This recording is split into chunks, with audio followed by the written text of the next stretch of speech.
This video is brought to you by Nebula. It's becoming clearer and clearer by the day that the Conservatives are on track for a historic defeat at the next general election. The last two major MRP polls showed that Labour could be about to achieve huge majorities, with one of these even suggesting that the majority could be larger than that achieved by Tony Blair in 1997. If these polls turn out to be correct, Sunak will have presided over the worst Tory defeat potentially ever, and he would undoubtedly face calls to resign. It's probable that Sunak would cave to these demands and resign as leader of the Conservative Party, and possibly even as an MP. This raises the question though, if Sunak were to resign, who would replace him? In this video we're going to look through the options, looking a bit at their history and background, which wing of the party they come from, and ultimately what level of support they have in the party.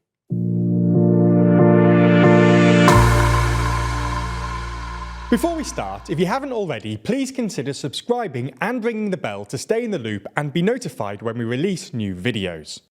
As we see it, there are essentially three people who could be in the running to replace Sunak: Penny Mordaunt, Suella Braverman, and Kemi Badenoch. Now, with all of these candidates, it's worth assessing their popularity in the wider Conservative Party membership. The more popular they are, the more likely they are to succeed Sunak. This is essentially because the way that Tory leadership elections work is that, provided that more than one candidate remains in the running, the membership has the final say over who becomes leader. MPs generally understand this to be the case, and will only back candidates if they think that they have a good chance of winning such an election. Therefore, polling well among Tory members is essential if a candidate really wants to be leader. So, assuming that a leadership election does happen, let's have a look at which candidates are well placed to take on the job of leading the party. A few weeks ago, it seemed as though the current leader of the House and former Defence Secretary Penny Mordaunt was in pole position. Being a relative moderate in the party, she represents the One Nation faction, those that have more of a centrist view when it comes to social policy. In the leadership election in 2022, Mordaunt was criticised by some of her Conservative colleagues for her support of trans rights in her role as Equalities Minister.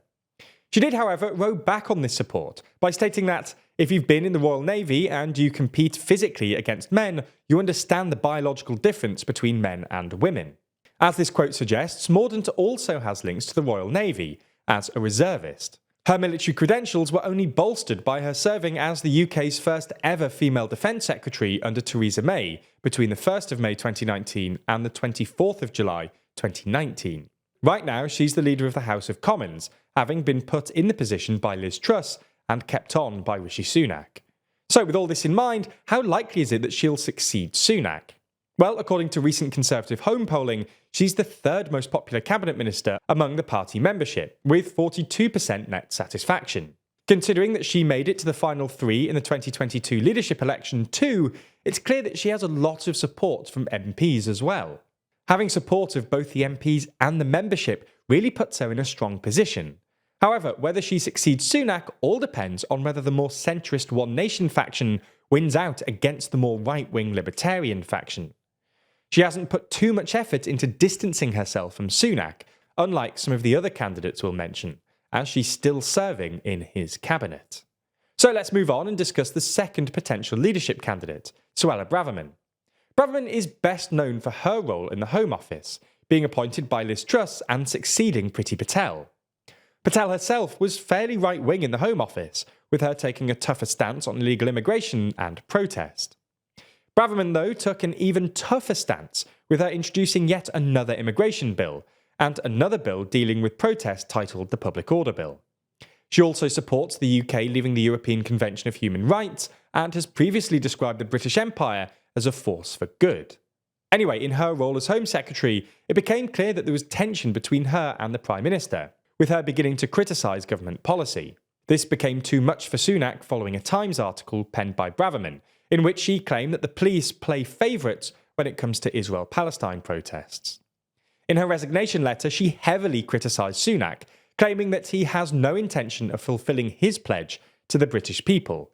All of this has made her something of a darling of the right.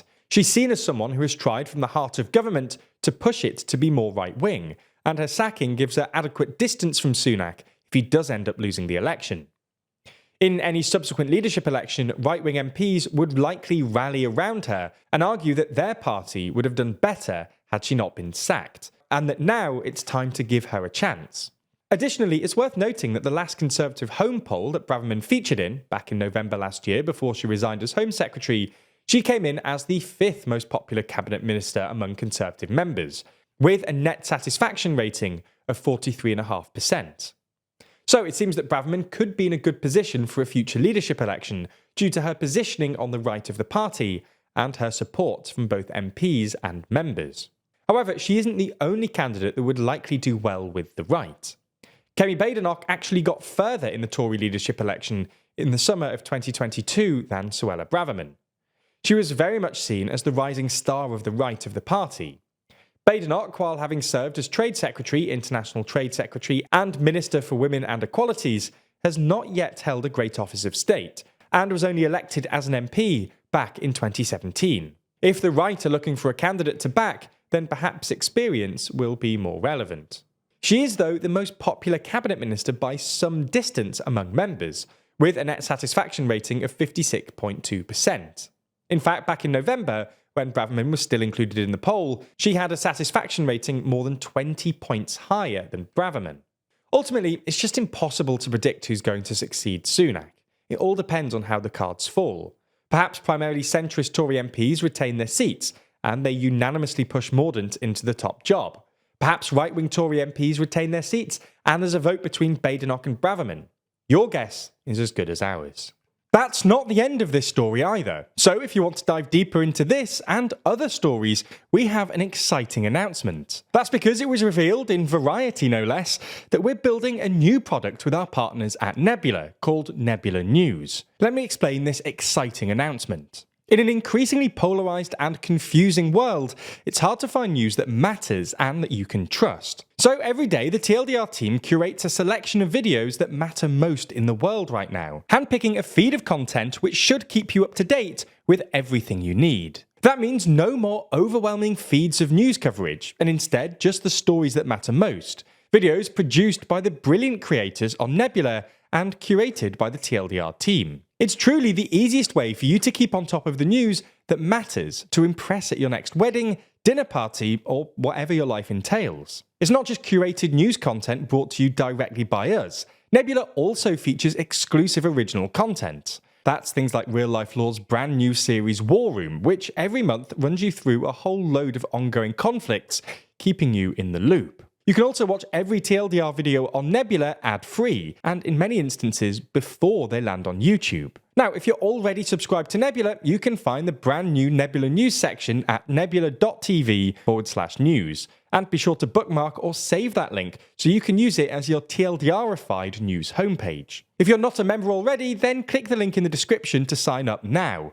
If you do, you'll get 40% off an annual plan by using our link. That's less than £2 a month. Plus, Nebula will know that you came from us, which really helps us out. Thanks for your support, especially when we're doing something so big and new, and we hope you love Nebula News.